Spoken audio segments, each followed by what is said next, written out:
Super duper important, वो कहता है वो कौन सी सर्विसेज हैं जिनको नोटिफाई कर रखा है जो कि रेसिपिएंट जमा करवाएगा। सो ये सर्विसेज बहुत इंपॉर्टेंट है और मैं थोड़ा सा सर्विसेज आपको बैकग्राउंड दे देता हूँ। ये सेम पॉइंट्स ऑलमोस्ट काफी सारे पॉइंट्स इसमें से सर्विस टैक्स जब हम पढ़ाते थे 2017 से पहले, तो सर्विस टैक्स में भी इनके ऊपर आरसीएम ही लगा करता था। ठीक है, ये कुछ नई इन्वेंशन नहीं है, वहीं से कॉपी पेस्ट किया है सर्विसेज को। तब भी ये बहुत इंपॉर्टेंट होता था कि वो सारी services list out the services जो आरसीएम में फॉल करती है। अब हमने कहा कि लिस्ट आउट द सर्विसेज जिनके ऊपर जीएसटी आरसीएम में फॉल करता है। आइए जी, point number 1 and the most important, GTA. GTA भी एक ऐसा टॉपिक है जी जहां जहां आता है अपने आप स्टार मार्क करना चाहिए आपको। जहां पे भी जीटीए है वहां पे आपको रुक के सब कुछ अच्छे से थरली इसको कंसीडर करना चाहिए। जीटीए ने अगर सर्विसेज दी हैं 7 लोगों को, सो लिख लीजिए 7%। अगर जीटीए ने सर्विसेज दी हैं इन 7% को, तो वो कहता है कि जी कौन सी, number 1 factory under the factories act 1948, society under the society registration act और any other law for the timing and force. फिर आया जी कॉपरेटिव सोसाइटी, ऊपर सोसाइटी और फिर cooperative society, easy to remember. ठीक है, फिर वो कहता है any person registered under the GST. फिर वो कहता है कि जी बॉडी कॉर्पोरेट, इसमें क्या भी सारी हमारी कंपनीज आ गई जी, establish by any under any law.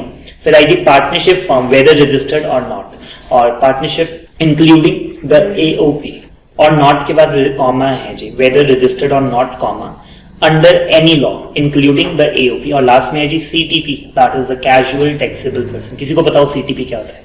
अभी तक डेफिनेशंस की आई नहीं, हैंड रेज करेंगे। हाँ जी मनमीत।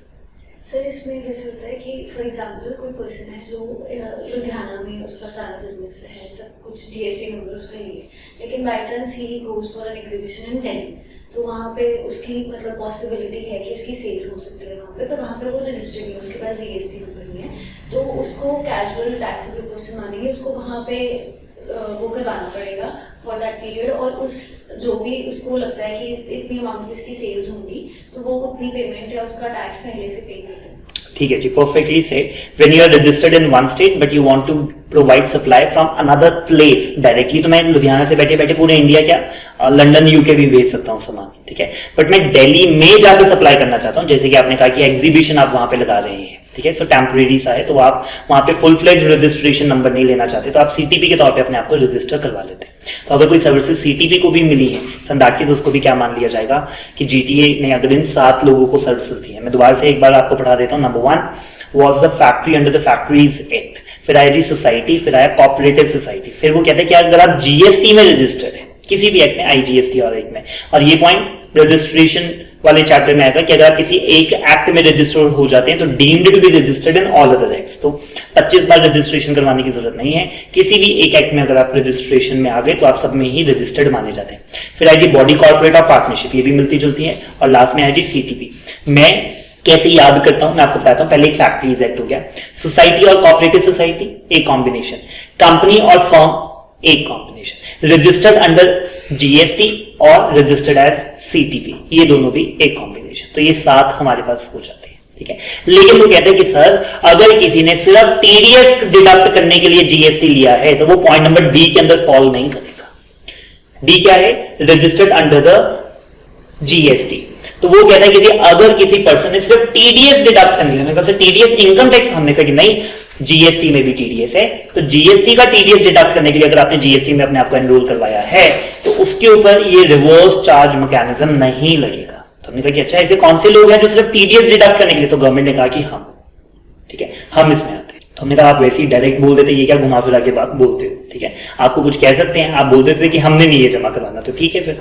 सो वो कहते हैं department of the establishment of the central government और the state government of the UT, any local authority और द गवर्नमेंट एजेंसीज जिन्होंने रजिस्ट्रेशन ली है सीजीएस में only for the purpose of deducting the TDS under section 51, और वो कोई taxable supply कर भी नहीं रहे, सिर्फ टीडीएस डिडक्ट करने के लिए अगर उन्होंने जीएसटी नंबर ले रखा है तो उनके ऊपर जीटीए वाला रिवर्स चार्ज नहीं लगेगा। जीटीए वाला रिवर्स चार्ज नहीं लगेगा। कोई और लग जाए तो मेरे को बता नहीं। गवर्नमेंट को डायरेक्टली एग्जाम नहीं कर सकते थे, उनको खुद ही एक पॉकेट में से निकाल के दूसरी पॉकेट में डाल रहे हो। ऐसे ना कर नहीं सकते, करना चाहिए भी नहीं। ठीक है, मैं तो ये बोलता हूं कि आप यूनानिमस कर दो, सब पे लगेगा। ठीक है, गवर्नमेंट को कौन सा रेवेन्यू नुकसान है। ठीक है, क्योंकि बहुत जगह ना जैसे एक्सपोर्ट पे आप माफ कर देते हो, तो 100 ट्रक जा रहे हैं जिसमें से 20 ट्रक ये के निकल जाते हैं, सर हम तो एक्सपोर्ट वाले हैं। Getting it? मैं तो कहता हूँ एक्सपोर्ट पे भी पूरा लगाओ, आपका कंटेनर चल जाए, आप रिफंड ले लो, ठीक है? यूनानिमस होना चाहिए जी कि कोई भी ट्रक, कोई भी सामान, कोई भी सर्विस, कुछ भी पकड़ी गई उस पर जीएसटी से है। अब आपको रिफंड मिलता है या नहीं मिलता वो बाद में आप खुद देख लेना। मतलब I follow that approach, easy for the implementation और एग्जीक्यूशन और सुपरविजन के पॉइंट ऑफ व्यू से कि सब पे लगाता हूँ। सर उससे एंड कंज्यूमर का लॉस नहीं होगा? क्यों? सर क्योंकि and consumer for example not registered under GST है, तो उसमें जीएसटी जैसे 10,000 की चीज 11,800 की तो पे कैसा होगा, कैसे होगा मैं आपको बता देता हूँ। लेट से 118 रुपए मैंने 18% जीएसटी लगाकर आपको कहे और मैं आपको कहूंगा कि आप सिर्फ 100 ही दे दो, 18 मैं जमा करवाता हूँ और जाके मैं रिफंड ले आऊंगा। सर ऐसा मुश्किल जैसे अगर होता तो नहीं है, जैसे अब ऐसा हो सकता है because ultimately that GST will not be a cost, मेरे को पता है वो रिफंड मिल जाएगा। और अगर फिर भी मैं आपसे 118 लूंगा तो आप उस पर्सन के पास चल जाओगे जो ये फीचर आपको प्रोवाइड कर रहा है, क्योंकि it is not my cost और कस्टमर ने तो उसके पास जाना है जो सस्ता दे रहा है। तो ये देना पड़ेगा। जहां पे रिफंड के केसेस होते हैं वहां पर बहुत ज्यादा केसेस होते हैं, जैसे एक्सपोर्टर्स के केस में ऐसा होता है, ठीक है? वो जितनी भी कोटेशन इंडिया के बाहर भेजते हैं वो हमेशा नेट ऑफ जीएसटी होता है, क्योंकि उनको पता है कि इसके ऊपर अगर एक बार जीएसटी मेरे को टिल कस्टम्स तक जमा करवाना भी पड़ा तो वो मेरे को बाद में रिफंड आ जाएगा। तो इंटरनेशनली कंपटीशन को बीट करने के लिए अगर वो उसे 18% रेट बढ़ाकर बोलेगा तो उसे ऑर्डर मिलेगा ही। तो सर जो ये पॉइंट था इसमें मतलब जब जैसे यहाँ पे लिखा है कि जो टीडीएस के लिए गवर्नमेंट अपनी बात कर रही है, तो यहाँ पे जो गवर्नमेंट के साथ डील कर रहे हैं उनको टैक्स लगेगा ही नहीं। तो जीटीए ने अगर उस गवर्नमेंट को सर्विसेज दी हैं अपनी ट्रांसपोर्ट की तो वो जीटीए को जमा करवाना पड़ेगा। जीटीए ये नहीं कह सकता कि सर मुझे सिर्फ मेरा फ्रेट दे दो, इसके ऊपर जीएसटी आप खुद जमा करवाना अंडर द आरसीएम, ठीक है? बट वो इन 7 लोगों को बोल सकता था, ठीक है, कि मेरा 10,000 का बिल हुआ, आप मेरे को 10,000 दे दो, तो हमने कहा सर जीएसटी वो कहता है वो जाके खुद जमा करना, ठीक है? वो ऐसा गवर्नमेंट को नहीं बोल पाएगा। सो इसमें सप्लायर कौन है? ऑब्वियसली जीटीए है, ठीक है? और रेसिपिएंट कौन है? ये 7 इसने दोबारा से लिख दिए, एक बार रिवाइज कर लेते हैं। सबसे पहले है जी फैक्ट्री, फिर सोसाइटी और कोऑपरेटिव सोसाइटी, फिर आए जी body corporate and partnership firm जिसमें एओपी भी आ जाता है, और फिर रजिस्टर्ड अंडर द जीएसटी और registered as a CTP and they all should be located in the taxable territory माने के India. Got it? Got it? अब वो कहते हैं इसमें कौन सा जीटीए आ रहा है, प्लीज ध्यान से सुनिएगा। इसमें ना 2 तरह के जीटीए, आगे एक बहुत अच्छा चार्ट बना हुआ है, उस चार्ट से मैं आपको करवा दूंगा।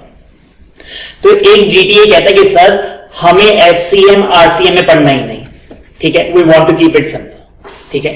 हम चाहते ही नहीं कि आरसीएम आए, वी आर हैप्पी कि हम कस्टमर से लें और हम जमा करवा दें। तो हमने कहा कि सर आपके लिए फ्लैट 6 + 6%, क्योंकि ये 6% लिखा है, मैं समझ में आता है ना आपको, ये सीजीएसटी का 6% है और फिर एसजीएसटी या यूटीजीएसटी का भी जोड़ना पड़ेगा। तो वो कहते हैं कि जी आप इस पे 12% जमा करवा दो, बात खत्म हो जाएगी, ठीक है? फिर ऐसा जीटीए इन 7 लोगों को भी सर्विसेज देगा तो वो कहेगा कि सर कोई आरसीएम लगता ही नहीं, अपने को चाहिए ही नहीं आरसीएम, आप मेरे को बस 12% दो और बात खत्म, आपको आईटीसी मिल जाएगा, मैं आपके बिहाफ पे जाके 12% जमा करवाता हूं। 12% मतलब 6 + 6। Got this? लेकिन अगर वो जीटीए कहते हैं कि सर मेरे को ट्रक चलाना है, मेरे को जीएसटी के चक्रों में नहीं पड़ना, आप अपने आप जमा करवाओ, फिर तो ऐसा जीटीए, इसमें कौन से सप्लायर आ रहे हैं? ऐसा जीटीए जिसने 6% टैक्स जमा करवाने के लिए ऑप्ट नहीं किया, ठीक है? जो बोल रहा है कि सर मेरे को जीएसटी पसंद नहीं, ना मैंने जमा करवाना, ना मैंने डील करना, आप खुद जाके जमा करवाओ, इन दैट केस आरसीएम लगेगा। 2 तरह के जीटीए मार्केट में घूम रहे हैं, ठीक? एक कहता है कि मैं एफसीएम में खुद ही जमा करवाऊंगा, उसके ऊपर आरसीएम नहीं लगता, और जो जीटीए कहता है कि सर मैं एफसीएम में मैं नहीं जमा करवाना चाहता, I want you to deposit it, फिर इन 7 लोगों को जाके खुद जमा करवाना पड़ेगा, क्योंकि इन 7 लोगों के केस में अगर ये जीटीए की सर्विसेज लेते हैं और वो जीटीए नखरे दिखा रहा है जीएसटी जमा करवाने के लिए, इन दैट केस वो जीएसटी से खुद जाके जमा करवाना पड़ेगा। रेसिपिएंट इन 7 लोगों को खुद जाके जमा करवाना पड़ेगा, लेकिन इन 7 लोगों में आप गवर्नमेंट को नहीं ले सकते इस पॉइंट में कि सर आप भी तो रजिस्टर्ड हो, तो वो कहेंगे कि जी हम तो रजिस्टर्ड हैं सिर्फ टीडीएस के,